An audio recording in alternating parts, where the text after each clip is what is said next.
So let's talk about 5 great moments from Melissa Gorga. Really fun. Gizelle Bryant, a superstar. Kenya Moore's greatest moments.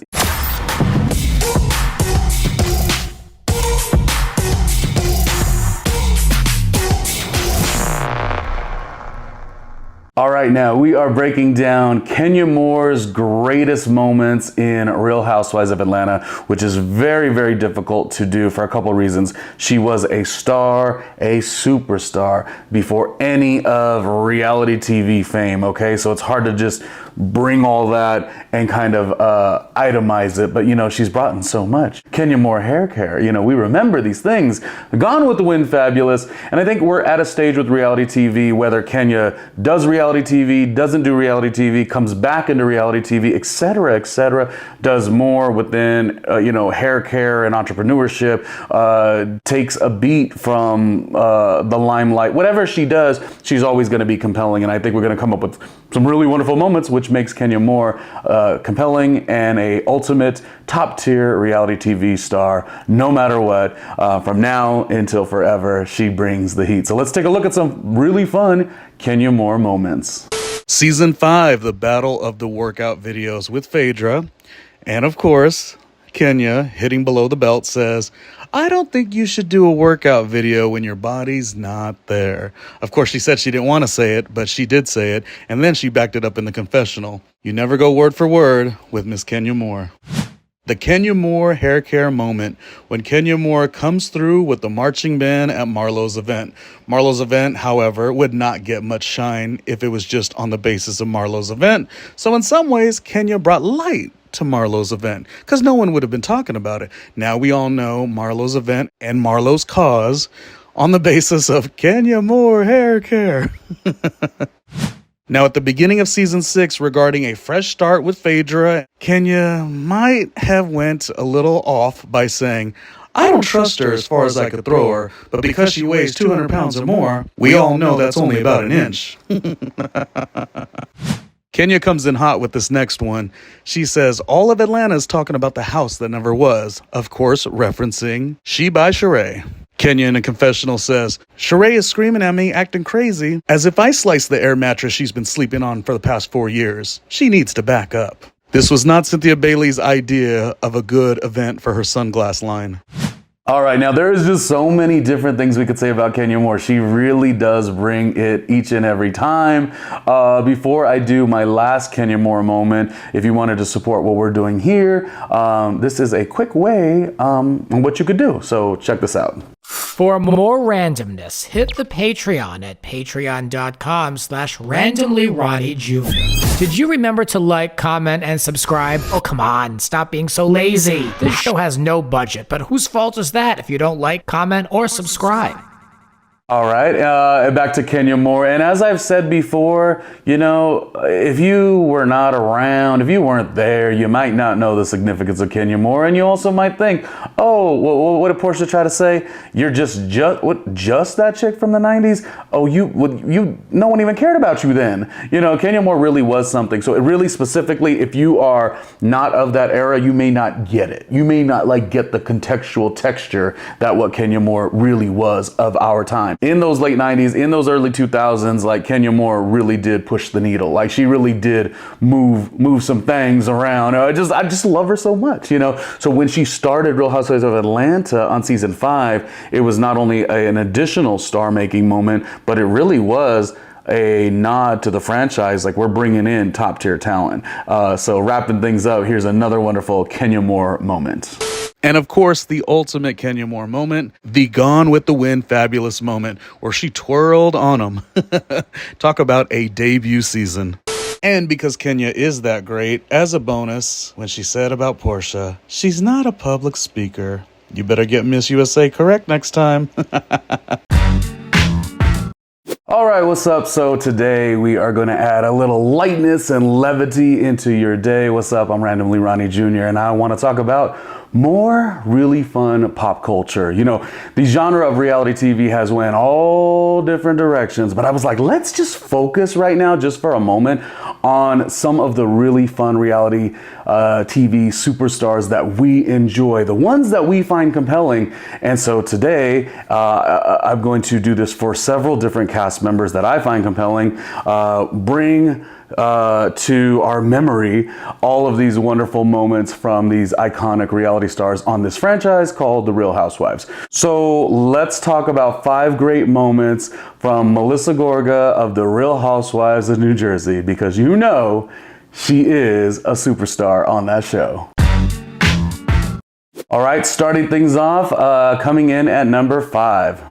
The birthday cake fight in Boca with cast member Soggy, who wasn't that happy. Melissa was celebrating her 38th birthday, which is actually quite funny because the next year she does make a reference on, hey, you could throw the cake if you want to. When she turned 39, it was Drunk Melissa, and of course the 40th birthday was at Tribeca 360, which was presented by Lawrence Scott Events. And of course her jumpsuit was Walter Mendez.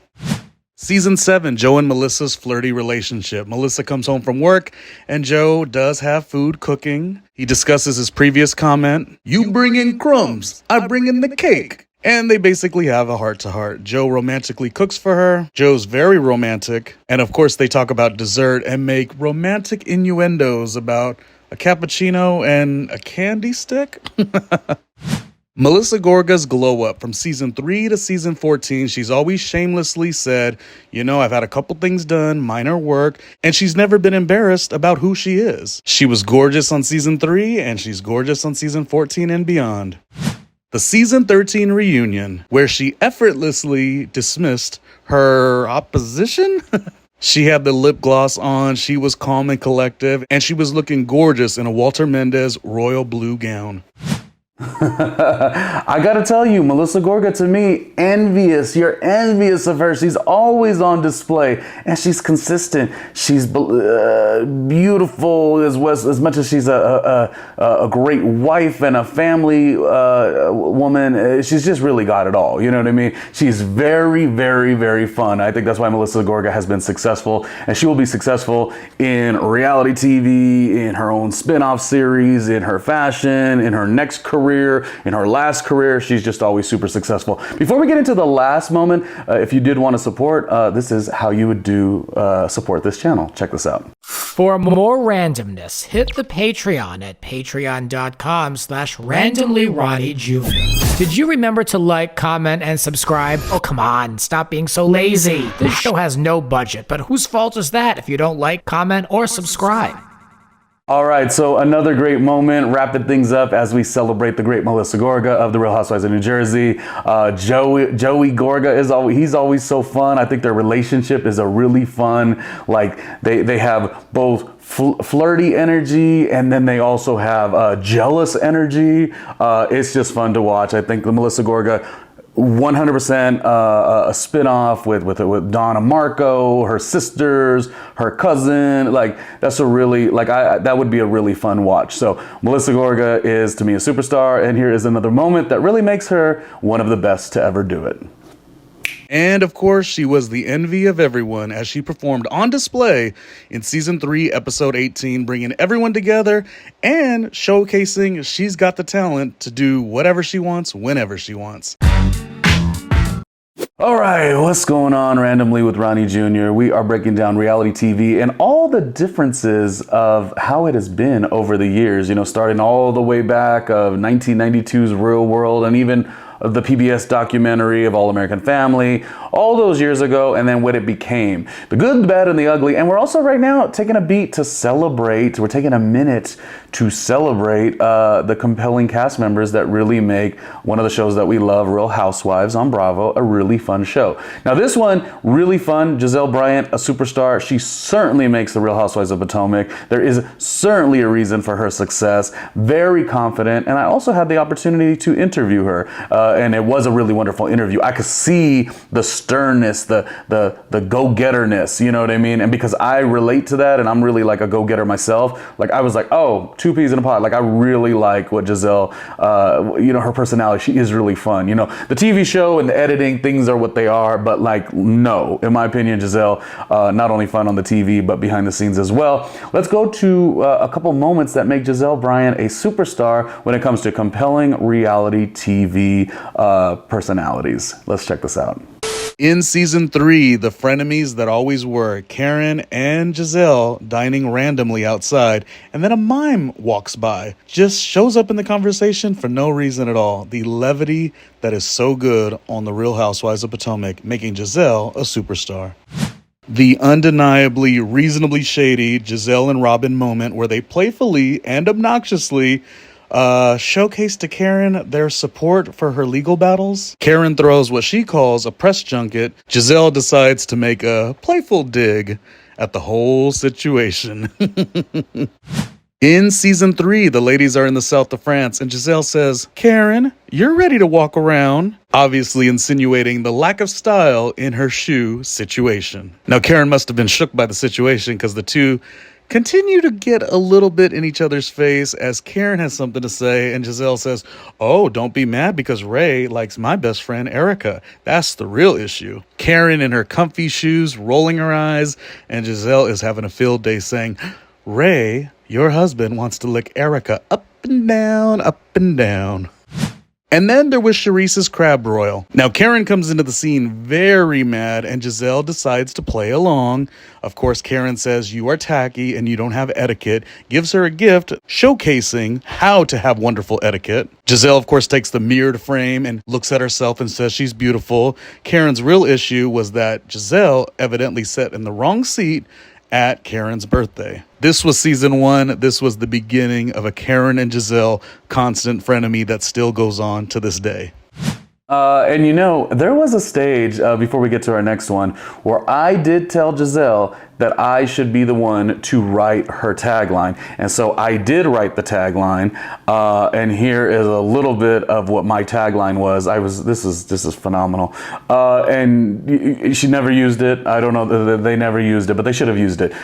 This is me writing a tagline. This is her season 2 or 3, and me saying, okay, the word on the streets is good, but now it's time to revamp. This is what you go with. She liked it, just never used it. Check this out. Thank you. We have a tagline for you, and it is like so y'all this. are taking away my word on the street. Well, if we're being critical, I think It's not going done. anywhere. She will always be No. the word. Okay, now go ahead. Well, you're going to like this, though. You may change your tune, Miss Gizelle. Okay. So, tagline for next season, Yes. or 5th season, or 20th season. You can come for me, and you may even try it, but there will only be one Gizelle Bryant. Sounds like you can. Yeah. I love it. Yeah. So we're invested in that. Let's test you out on this one. Yes. Show her what it is. Yes. Let's see, and if she hits it, let's Because let I'm going to say this for real. We have a great... Sounds like you said it. You can come for me, and you may even try it, but there will never be another Gizelle Bryant. I mean, putting a tagline into like putting your brand of your name in there, just so wonderful. I think they should have used it. But anyways, if you want to support me and all my smarts, because I am so smart, so good looking, and so funny, do me a favor, and this is how you could support the channel. Check it out. For more randomness, hit the Patreon at patreon.com/randomlyronniejr. Did you remember to like, comment, and subscribe? Oh, come on, stop being so lazy. This show has no budget, but whose fault is that if you don't like, comment, or subscribe?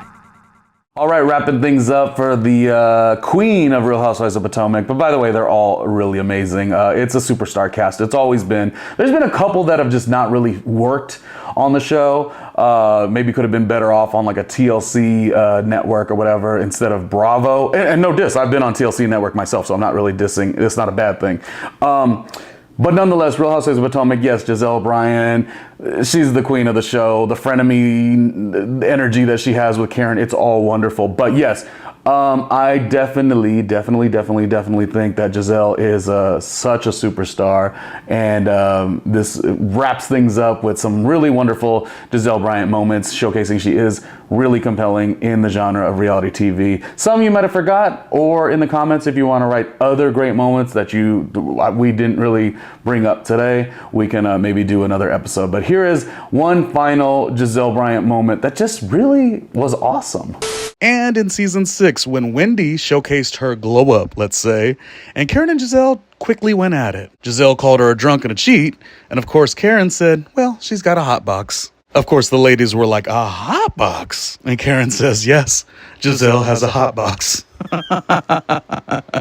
Karen and Gizelle are what comedy duos and frenemies are made of. They always go toe to toe, season after season.